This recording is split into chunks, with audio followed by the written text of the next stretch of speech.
Γεια σας αγαπητοί μαθητές. Εύχομαι όλοι να είστε καλά.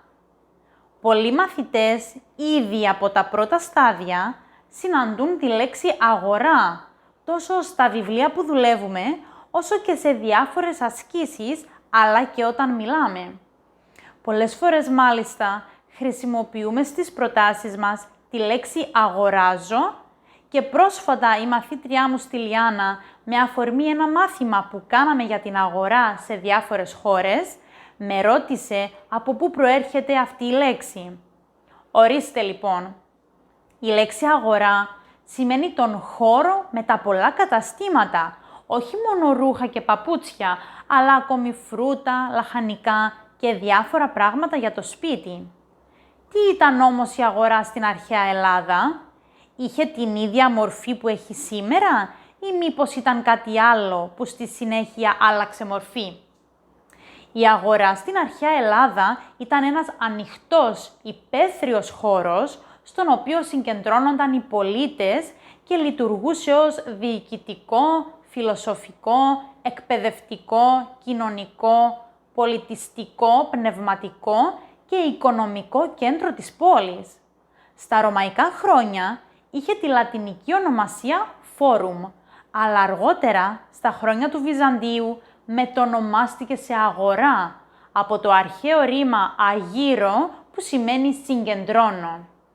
Στην αγορά λοιπόν συγκεντρώνονταν οι Έλληνες, αρχικά για να ακούσουν τους ρήτορες και τους φιλοσόφους να μιλούν για διάφορα θέματα, αλλά και για να συζητήσουν οι ίδιοι διάφορα θέματα της πόλης τους, οικονομικά, πολιτικά, κοινωνικά, πολιτιστικά κτλ. Στη συνέχεια, αυτή η μορφή επεκτάθηκε και άρχισε να γίνεται και ένα είδος εμπορίου. Όσοι είχαν εμπορεύματα, τα πήγαιναν στην αγορά για να τα πουλήσουν και ταυτόχρονα να συζητήσουν θέματα που τους ενδιέφεραν. Έτσι λοιπόν η αγορά πήρε την μορφή που έχει σήμερα, δηλαδή τα καταστήματα. Μάλιστα, πολλές φορές στα καταστήματα μπορεί να συναντήσουμε φίλους και γνωστούς και να μιλήσουμε μαζί τους. Έτσι γίνεται συνδυασμός συζήτησης και αγοράς προϊόντων, όπως ακριβώς γινόταν στην αρχαία Ελλάδα. Αυτό συμβαίνει κυρίως στη λαϊκή αγορά, όπου εκεί πηγαίνουμε για να αγοράσουμε φρούτα και λαχανικά.